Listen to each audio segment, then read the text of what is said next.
Halo semuanya, perkenalkan saya Ratu Alivia Gita Maharani bersama 3 teman saya, Tuti Alawiyah, Muhammad Rafli Arashid, dan Noval Hamam. Pada kesempatan kali ini akan mempresentasikan tentang depresi pada mahasiswa pada saat pembelajaran jarak jauh.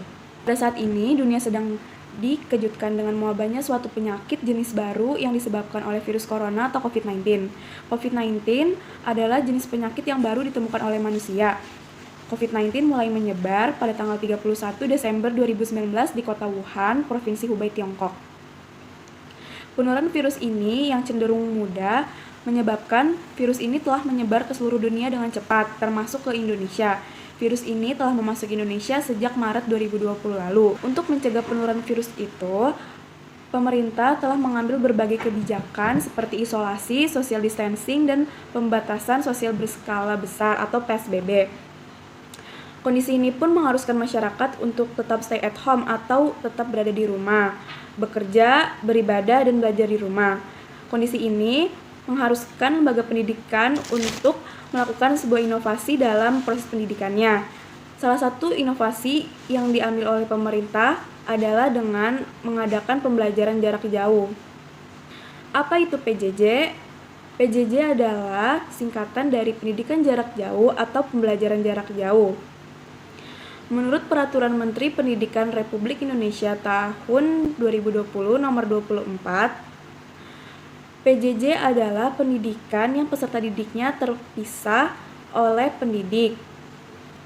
Simpelnya, PJJ adalah kegiatan belajar mengajar yang pendidik dan peserta didiknya terpisah. Oleh karena itu, dalam proses kegiatan belajar mengajar ini memerlukan suatu media, entah itu menggunakan HP, televisi, surat kabar, radio, dan lain-lain. Fungsi dari PJJ ini adalah sebagai bentuk pendidikan bagi peserta didik yang tidak dapat melakukan pendidikan secara tatap muka tanpa mengurangi kualitas pendidikan tersebut. Sehingga meskipun adanya pandemi seperti ini yang mengharuskan orang-orang untuk tetap berada di rumah saja, pendidikan tetap berlangsung dan tidak terganggu. Tujuan dari PJJ adalah meningkatkan perluasan dan pemerataan akses terhadap pendidikan yang bermutu dan relevan. Ciri-ciri atau karakteristik dari PJJ, yang pertama ada terbuka, artinya PJJ ini boleh diikuti oleh siapa saja dari berbagai jenjang pendidikan. Yang kedua ada belajar mandiri, artinya peserta didik dapat memotivasi untuk belajar sendiri meskipun layanan belajar yang disediakan oleh pendidik sangat minim. Yang ketiga ada belajar tuntas, artinya bahan-bahan belajar bagi peserta didik telah tersedia, sehingga peserta didik mampu mempelajarinya sendiri dan mampu menuntaskan pelajaran tersebut. Yang keempat ada penggunaan teknologi pendidikan. Teknologi pendidikan ini diharapkan membantu aktivitas belajar dan mengajar pada saat PJJ. Banyak orang yang salah kaprah tentang PJJ. Banyak orang yang mengira bahwa PJJ adalah kegiatan belajar mengajar secara jarak jauh yang menggunakan internet. Padahal, pada kenyataannya PJJ itu tidak selalu menggunakan internet. PJJ dibagi menjadi 2 jenis, yaitu pembelajaran daring yang menggunakan internet dan pembelajaran luring tanpa menggunakan internet. Pembelajaran daring artinya dalam proses kegiatan belajar dan mengajarnya, baik peserta didik maupun pendidiknya harus terhubung dengan jaringan internet. Pembelajaran daring memungkinkan adanya proses pembelajaran tatap muka, namun secara virtual menggunakan platform seperti Google Meet dan Zoom. Selain itu, pembelajaran ini juga dibantu oleh LMS atau Learning Management System, yaitu sebuah perangkat lunak yang berisi program-program pembelajaran. Pembelajaran luring artinya dalam kegiatan proses belajar dan mengajarnya tidak terhubung oleh internet. Misalnya seperti kita menonton acara Rumah Belajar dari Kemendikbud yang disiarkan melalui channel TVRI. Pembelajaran luring ini tidak hanya sebatas dengan menonton TV pembelajaran saja. Namun jika kita mengerjakan tugas melalui Microsoft Word dan kita tidak menyambungkannya dengan internet, aktivitas tersebut juga dapat dikatakan sebagai aktivitas luring. Tentu saja perubahan sistem pendidikan ini menimbulkan berbagai macam reaksi dari masyarakat. Ada yang mengatakan bahwa perubahan sistem pendidikan ini memberikan dampak positif dan ada yang mengatakan sebaliknya.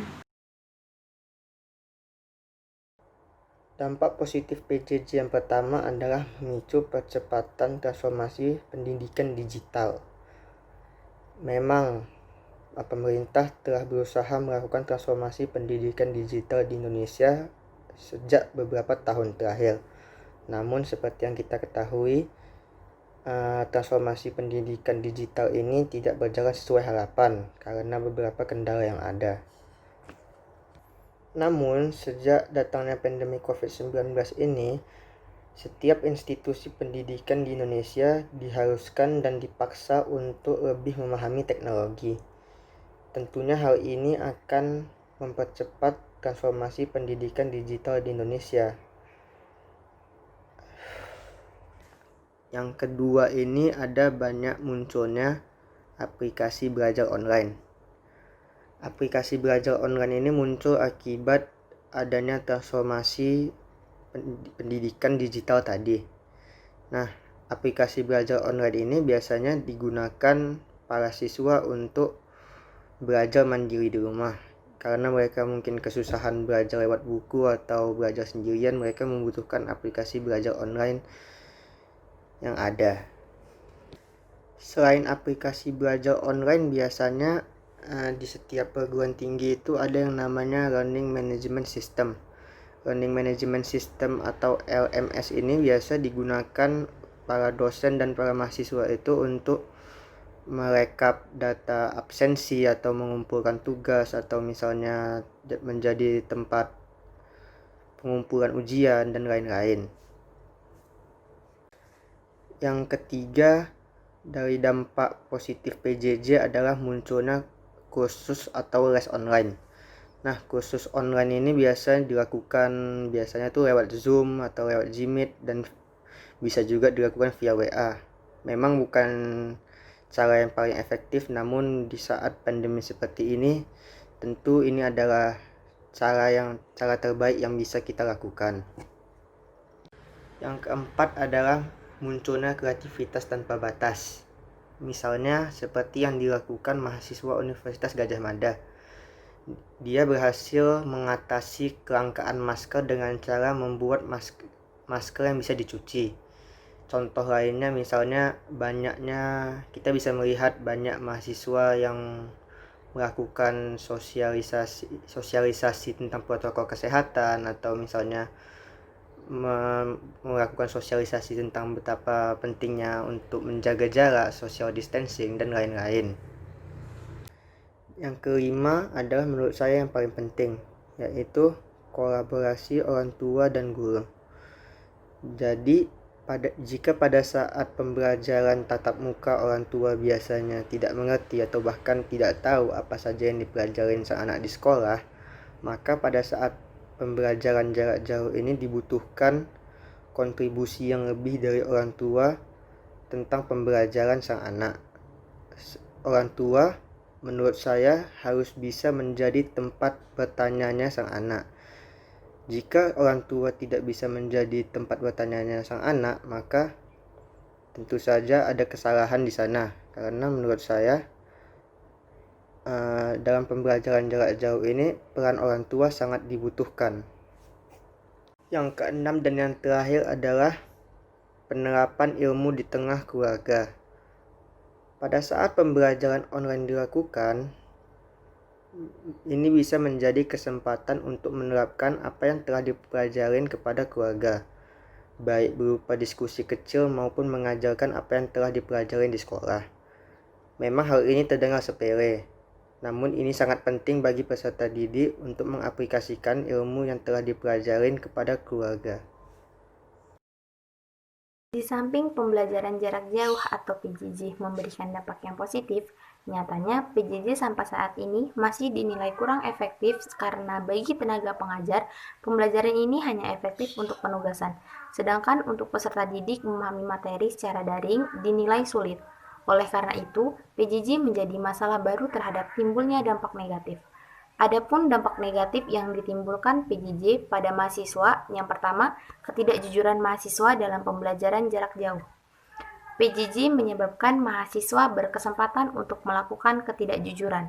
Contoh nyatanya seperti ketidakjujuran dalam mengerjakan tugas dan meninggalkan kelas selama daring.